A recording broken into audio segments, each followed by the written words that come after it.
వీధి వ్యాపారాలు చేసుకుంటూ కుటుంబాలను పోషించుకుంటున్న హ్యాకర్ల పట్ల ఈ ప్రభుత్వం కక్షాపూరితంగా వ్యవహరిస్తోందని, కనీసం నోటీసులు కూడా ఇవ్వకుండా వారి దుకాణాలను కూల్చివేయడం దారుణమని వైఎస్ఆర్సీపీ విశాఖ జిల్లా అధ్యక్షుడు కేకే రాజు ఆగ్రహం వ్యక్తం చేశారు. విశాఖ నగరంలోని పలు ప్రాంతాల్లో తోపుడు బండ్లు, బడ్డీల కూల్చివేతలను నిరసిస్తూ జీవీఎంసీ ఎదురుగా ఉన్న మహాత్మాగాంధీ విగ్రహం నుంచి జీవీఎంసీ ప్రధాన కార్యాలయం వరకు జిల్లా అధ్యక్షుడు కేకే రాజు ఆధ్వర్యంలో వైఎస్ఆర్సీపీ శ్రేణులు హ్యాకర్లతో కలిసి ర్యాలీ నిర్వహించారు. అడుగడుగునా ఈ ర్యాలీని అడ్డుకునేందుకు పోలీసులు అనేక ఆంక్షలు విధించారు.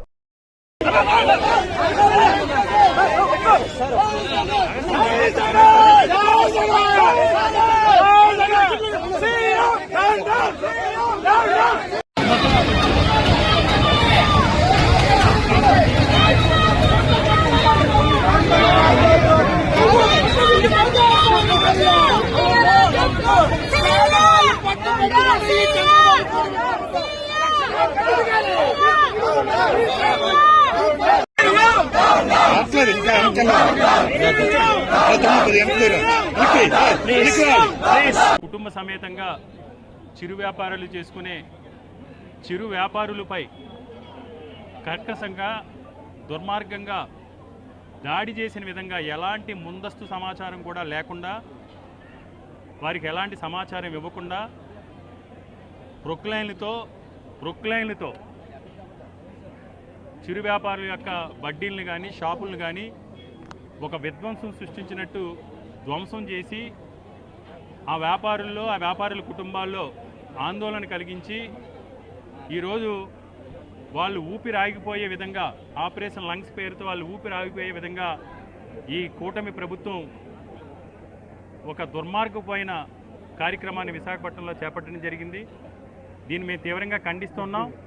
మీకు ఏదైనా నిజంగా ఆక్రమణలు ఉన్నాయి, దురాక్రమణలు ఉన్నాయి, ఆ ప్రాంగణంలో ఏదైనా అసాంఘిక కార్యక్రమాలు జరుగుతున్నాయి అనుకుంటే తప్పకుండా వాటిని తొలగించడానికి మేము ఎలాంటి అభ్యంతరం కూడా చెప్పం. ఇవన్నీ కూడా సామాన్య ప్రజలకి, పేద ప్రజలకి, మధ్యతరగతి ప్రజలకి అందుబాటులో విధంగా పళ్ళ షాపులు కానీ, టీ షాపులు కానీ, టిఫిన్ సెంటర్లు కానీ, మెకానిక్ షాపులు కానీ, కూరగాయల షాపులు కానీ, పాల బూతులు కానీ, వీటన్నిటినీ కూడా ఏదైతే మీరు ఇప్పుడు తొలగించారో అవన్నీ కూడా ఎన్నో దశాబ్దాలుగా విశాఖపట్నం నగరంలో ఉన్నాయి.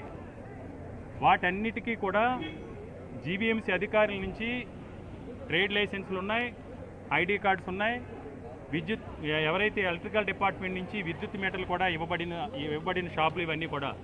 అంతేకాకుండా చాలా చోట్ల గతంలో ఉన్న కమిషనర్సు స్వయంగా ఆకర్ జోన్స్ అని నిర్ణయించి ఆకర్ జోన్స్లో వాళ్ళందరికీ కూడా ఈ విధంగా ఆకర్ జోన్స్ అని ఇచ్చి నెంబరింగ్ ఇచ్చి మీరు ఇక్కడ వ్యాపారాలు చేసుకోండి, ఈ 70 గజ ఈ 100 అడుగులో లేకపోతే 120 అడుగులో 80 అడుగులో మీ వ్యాపారాన్ని మీకు కేటాయించడం జరుగుతుందని వాళ్ళకి ట్రేడ్ లైసెన్స్లు ఇచ్చి వాళ్ళ వ్యాపారం చేసుకోవడానికి అఫీషియల్గా ఆకర్ జోన్ డిక్లేర్ చేసిన ప్రాంతాల్లో కూడా స్వయంగా గతంలో ఉన్న కమిషనర్సు దగ్గరుండి ప్రారంభించిన ఆకర్ జోన్స్లో కూడా ఈరోజు రామాంజనేయులు కావచ్చు, సాయికాంత్ వర్మ గారు కావచ్చు, అదేవిధంగా గతంలో ఉన్న సృజన గారు ఉన్నప్పుడు కావచ్చు, ఈ రాజాబాబు గారు ఉన్నప్పుడు కావచ్చు, గతంలో కమిషనర్స్ ఆధ్వర్యంలో ప్రారంభించిన ఆకర్ జోన్స్ను కూడా విధ్వంసకర ద్వారంలో ఈరోజు ధ్వంసం చేయటాన్ని చాలా మేము తీవ్రంగా ఖండిస్తున్నాం.